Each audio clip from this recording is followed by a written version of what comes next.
vamos a ver el control de las hormonas del aparato reproductivo. Esto va a ser los medicamentos que utilizamos o que tienen que ver con el aparato reproductivo, cómo va a estar su mecanismo de acción. Entonces vamos a poner el eje hipotálamo, hipófisis, glándula para ir poniendo el mecanismo de acción o ir señalando en dónde van a actuar los medicamentos. Ya en el siguiente video o en los siguientes videos va a estar cada medicamento de manera específica, sus indicaciones y su efecto adverso y pues un repaso de su mecanismo de acción. Entonces empezamos con el eje hipotálamo, hipófisis, glándula. Tenemos la célula del hipotálamo. Aquí está la célula del hipotálamo que libera la hormona liberadora de la gonadotropina. Aquí está la hormona liberadora de la gonadotropina, que es recibida por la célula de la adenohipófisis o pituitaria anterior, que es lo mismo. Aquí tenemos receptor para la hormona liberadora de la gonadotropina. Entonces la hormona liberadora de la gonadotropina se une a su receptor y esto hace estimulación de la adenohipófisis a que produzca la FSH y la LH. Entonces la FSH y la LH son liberadas aquí a la sangre, al capilar. Entonces aquí en la sangre tenemos FSH y LH que van a llegar pues a la circulación periférica, pero donde van a tener efecto o efecto principal va a ser en las gónadas. Entonces aquí voy a poner al testículo, aquí está el testículo y aquí está el ovario. Entonces tenemos en el ovario la LH hace que las células de la teca produzcan andrógenos y la FSH hace que las células de la granulosa agarren a los andrógenos de las células de la teca y se conviertan en estrógenos. Esto es lo que hace la FSH. Ahora aquí la LH hace que las células de Leydig produzcan la testosterona. Entonces finalmente la activación del eje termina en testosterona en el hombre y en estrógenos en la mujer. Y sí, un poquito de andrógenos, pero lo que más importa son los estrógenos. Entonces, ¿qué medicamentos interactúan aquí o qué medicamentos interactúan en el hipotálamo? O digamos, tienen que ver con la hormona liberadora de la gonadotropina. Entonces tenemos uno que es, por ejemplo, clomifen, que es un modulador selectivo de los receptores de estrógeno. O sea, clomifen es un estrógeno, pero lo que hace es que inactiva la retroalimentación negativa del eje. Entonces, como ya lo vimos varias veces, si tenemos ya sea un aumento de estrógenos, un aumento de estrógenos o un aumento de testosterona, o sea, un aumento, digamos, de la hormona final que se produjo en el eje hipotálamo, hipófisis, glándula, estos llegan aquí al hipotálamo y lo que hacen es que disminuyen la liberación de la hormona liberadora de la gonadotropina.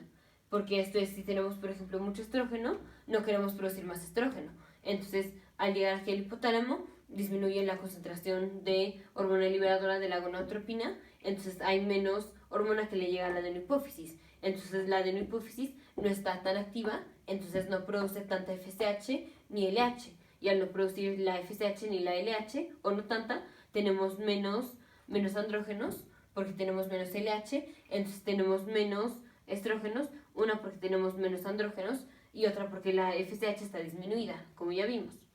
Entonces, esa es la retroalimentación negativa. Lo que clomifen hace es que impide esa retroalimentación negativa. O sea, que no importa que tengamos aumento de estrógenos, ya sea de manera natural o por dar clomifen, que es un estrógeno, el eje no va a estar inhibido. Entonces, clomifen lo que hace es, digamos, bloquea la inactivación fisiológica del eje hipotálamo, hipófisis, glándula. Entonces, clomifen en lo que termina es en aumento de producción de la hormona liberadora de la gonadotropina, que termina en más FSH y más LH. Y pues en sus productos, que es un aumento de estrógeno y un aumento de testosterona. Este fue clomifen. Vamos con otro medicamento que interactúa con la hormona liberadora de la gonadotropina. Esto va a ser, por ejemplo, los análogos de la hormona liberadora de la gonadotropina, que esto es, por ejemplo, goserelina, y el otro es leuprolida.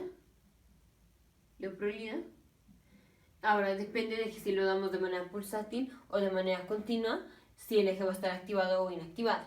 Si lo damos de manera, digamos, lo damos de manera continua, o sea, todo el tiempo le estamos dando, digamos, más o menos cada día le estamos dando al paciente leuprolida o goserelina.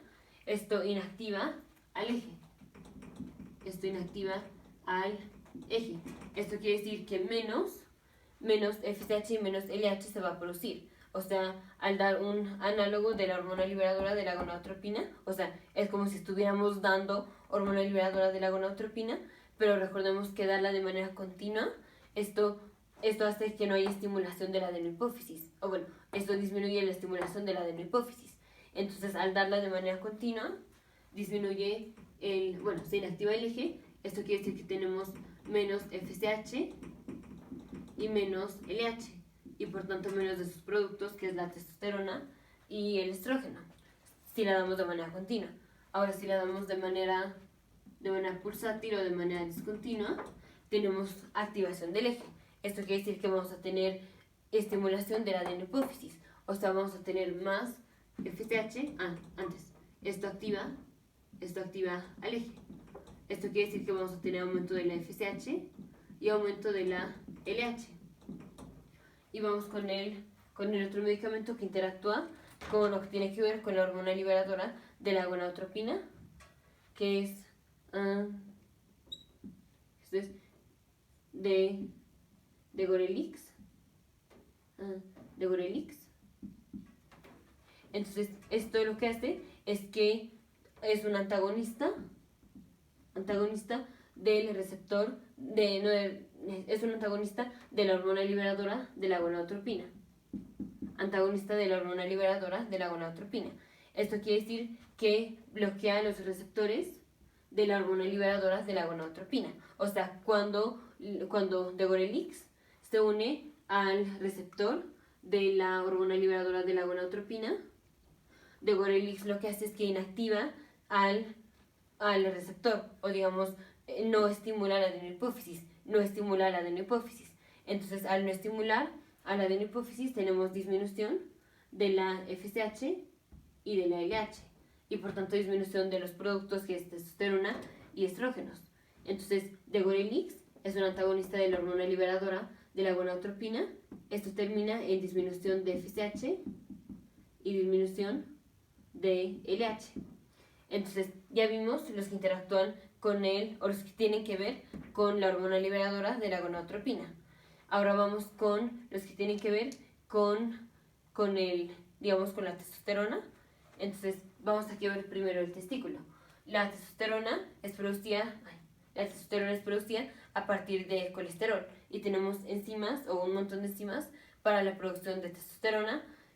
Entonces, una de las cuales va a ser la 17-20 desmolasa y la 17-alfa hidroxilasa. Bueno, más o menos. Estas enzimas están involucradas en la síntesis de esteroides, uno de los cuales, o un esteroide, es el andrógeno. Y tenemos medicamentos que inhiben estas enzimas. Estos medicamentos son ketoconazol y espironolactona. Estos disminuyen la síntesis de testosterona.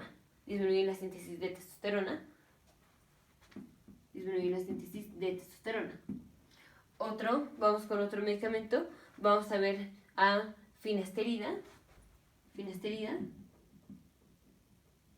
Finasterida lo que hace es que bloquea a la enzima aromatasa.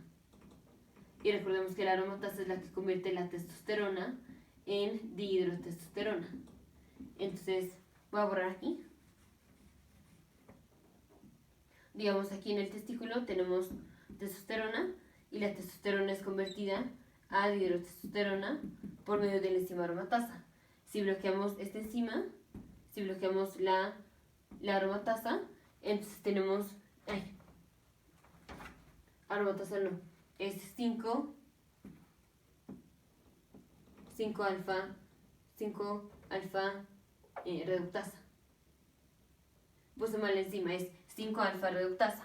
Entonces, si bloqueamos a la 5 alfa reductasa, no tenemos conversión de testosterona a dihidrotestosterona. Entonces, disminuye la testosterona. Entonces, finasterida hace una disminución de la testosterona. Vamos con otros medicamentos que son los antagonistas competitivos por el receptor de andrógenos que no derivan de los esteroides o que son no esteroideos. Esto va a ser, por ejemplo, flutamida o ensaflutamida o ensalutamida,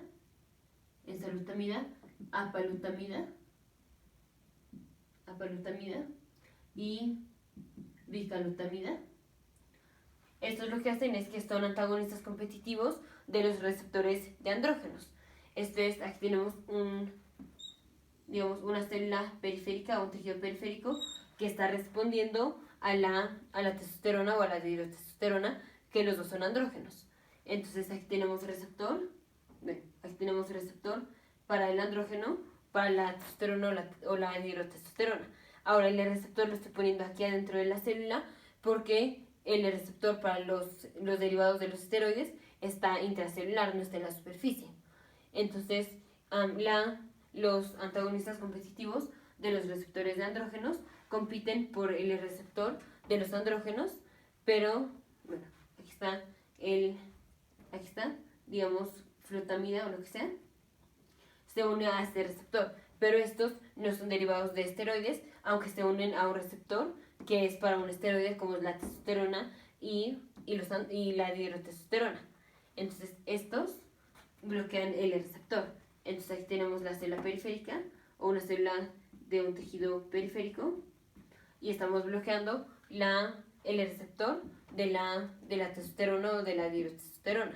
Entonces estos se unen aquí al receptor y están bloqueando el que llegue la testosterona o la dihidrotestosterona.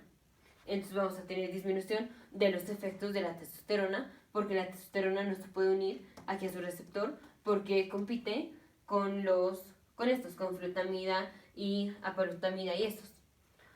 ¿Qué otro medicamento tenemos? Ahora vamos con la mujer. Entonces voy a borrar aquí.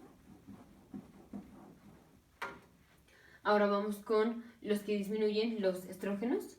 Bueno, antes los que interactúan con la síntesis de esteroides.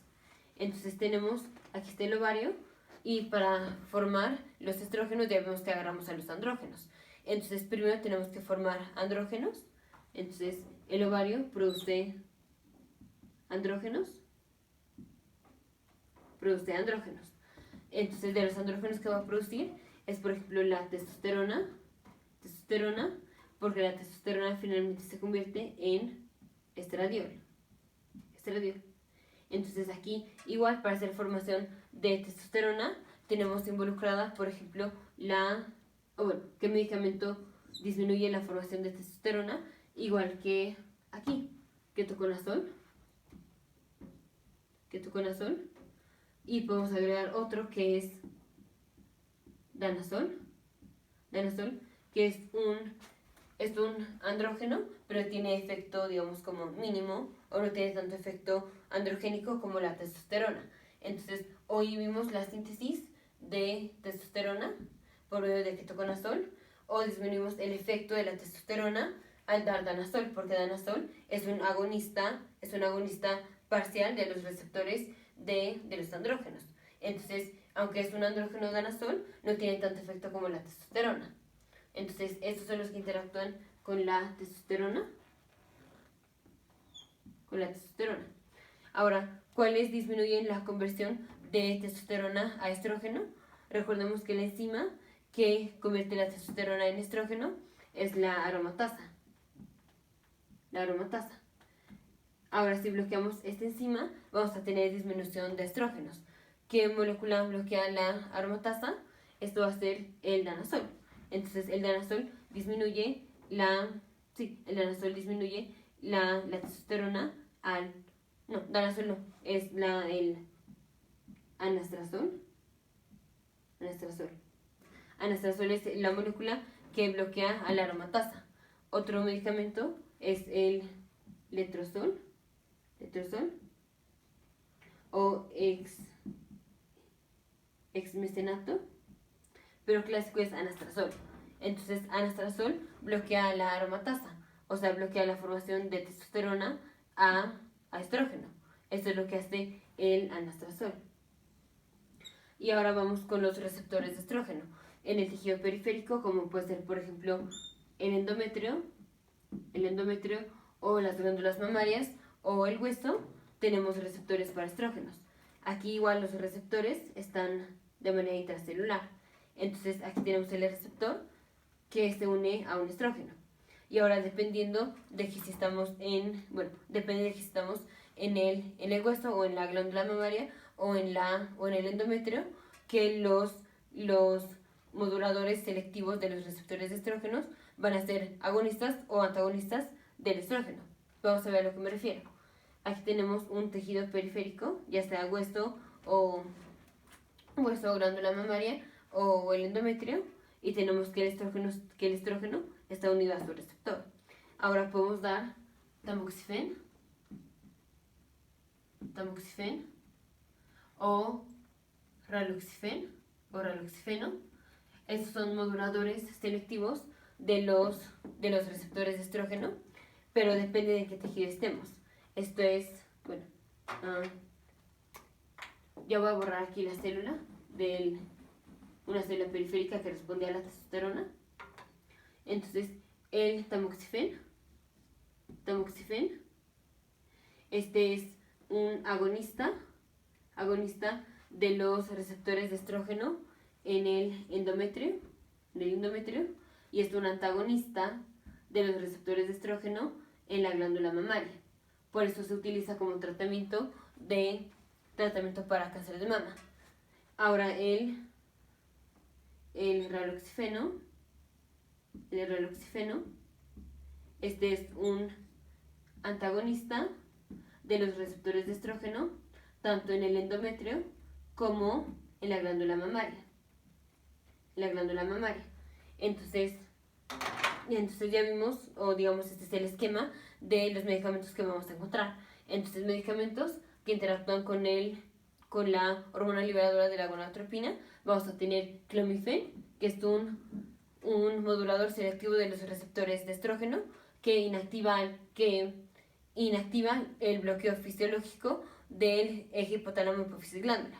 Esto es, promueve el eje hipotálamo-hipófisis-glándula, porque inactiva la retroalimentación negativa que se da por un aumento de estrógeno o de testosterona. Entonces, al dar clomifen, que es un estrógeno, estamos promoviendo la liberación de la hormona liberadora de la gonadotropina, que hace que se libere más FSH y más LH, y por tanto más testosterona y más estrógeno. El otro que interactúa con la hormona liberadora de la gonadotropina, o que tiene que ver con la hormona liberadora de la gonadotropina, es un antagonista de la hormona liberadora de la gonadotropina, que es de Gorelix. Este es un antagonista de su receptor aquí en la adenohipófisis. Si es un antagonista, esto quiere decir que no hay estimulación de la adenohipófisis, entonces disminuye la LH y la FSH, y por tanto va a haber menos testosterona y menos estrógenos. Y el otro son los agonistas de la hormona liberadora de la gonadotropina, pero si los damos de manera pulsátil, estimulan al eje, o sea, hay más FSH y más LH, y por tanto más testosterona y más estrógeno. Pero si lo damos de manera continua, está inactivado el eje, esto quiere decir que hay menos FSH y menos LH, y por tanto menos testosterona y menos estrógeno. Eso es lo que tiene que ver, digamos, con el hipotálamo o con la hormona liberadora de la gonadotropina o su receptor. Ahora vamos con cada uno, con el testículo y con el ovario. En el testículo podemos disminuir la formación de la testosterona. Esto es por medio de ketoconazol o de espironolactona, que inactivan enzimas que están involucradas en la síntesis de esteroides. Y el andrógeno, que es testosterona, es un esteroide. Otro, podemos inactivar la formación de testosterona a dihidrotestosterona, que recordemos que dihidrotestosterona tiene más actividad por los receptores de testosterona. Entonces, este medicamento va a ser el que bloquea la 5-alfa reductasa. 5-alfa reductasa es la enzima que convierte la testosterona en la dihidrotestosterona. Aquí. Y este medicamento es finasterida. Y el otro es bloquear los receptores en el tejido periférico que responden a la testosterona. Estos bloqueadores o estos antagonistas competitivos son los antagonistas competitivos de los receptores de andrógenos, pero no son esteroideos, como es el andrógeno que sí es un esteroide. Estos son los que acaban en lutamida, como flutamida o bicalutamida o enzalutamida. Ahora vamos con el ovario. Podemos disminuir la formación de testosterona, igual por medio de ketoconazol o por medio de danazol, que no es per se que se inactive la formación de testosterona, sino que danazol es un agonista androgénico, pero tiene menos efecto que la testosterona. Entonces es un androgénico o un medicamento androgénico, pero tiene menos actividad que la testosterona. Entonces la paciente se puede presentar con sintomatología de testosterona o sintomatología de aumento de un andrógeno, porque danazol es un andrógeno, solo que es menos potente que la testosterona. Entonces, medicamentos que tienen que ver con la testosterona es danazol, porque es un agonista es un análogo de la testosterona, y el ketoconazol, que disminuye la síntesis de la testosterona. Tenemos otro medicamento que es el que inhibe la aromatasa. La aromatasa es la que convierte la testosterona en estrógenos. Y el medicamento que inactiva a la aromatasa es anastrozol o letrozol o exmesenato. Esto disminuye la formación de estrógenos. Cuando queremos disminuir la formación de estrógenos, por ejemplo, en pacientes que tengan cáncer de mama positivo para receptores de estrógenos. Pero bueno, esto está en otro video. Y el otro medicamento que tenemos son los medicamentos que interactúan con los receptores de estrógeno en el tejido periférico. Entonces, en el tejido periférico tenemos receptores de estrógenos, y dependiendo de si damos, por ejemplo, tamoxifeno o raloxifeno, pero dependiendo de qué órgano estamos o en qué tejido blanco estamos, vamos a tener activación o inactivación de los receptores de estrógeno. Por ejemplo, el tamoxifeno es un agonista de los receptores de estrógeno en el endometrio, pero es un antagonista de los receptores de estrógeno en las glándulas mamarias, mientras que el raloxifeno es un antagonista de los receptores de estrógeno tanto en el endometrio como en la glándula mamaria. Entonces ya vimos los medicamentos que interactúan con el aparato reproductor. Estos interactúan o tienen que ver con la hormona liberadora de la gonadotropina, con el hipotálamo o con el receptor de la hormona liberadora de la hormona liberadora de la gonadotropina. Aquí tenemos los que interactúan con la testosterona, con la dihidrotestosterona o con los receptores de la testosterona.